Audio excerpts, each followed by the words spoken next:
My name is Wanda Deschamps, and I'm an entrepreneur. I'm the founder and principal of my own firm, Liberty Co., and I am a woman with Autism Spectrum Disorder.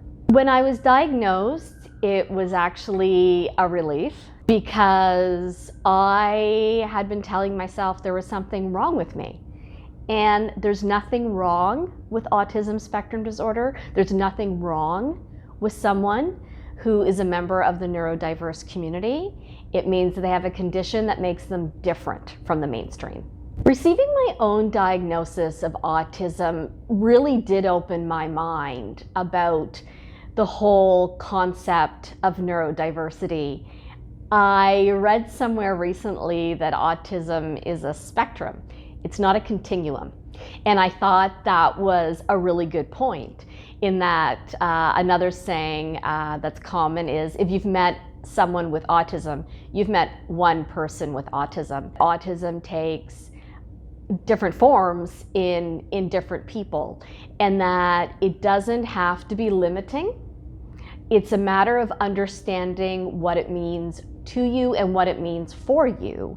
And while there are certain commonalities, and we're understanding more about some commonalities with women who have autism, you are your own unique person.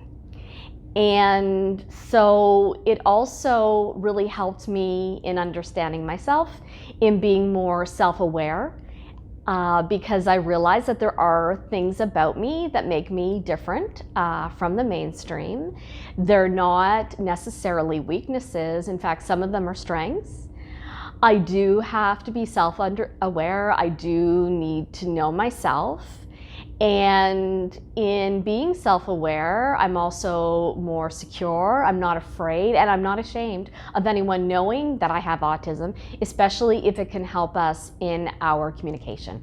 Women with autism can often suffer from traditional gender assumptions. One of the things I would say about myself is, if you have traditional assumptions about gender, you're going to be disappointed in me. And you're going to be frustrated with me because I don't fit into those stereotypical categories.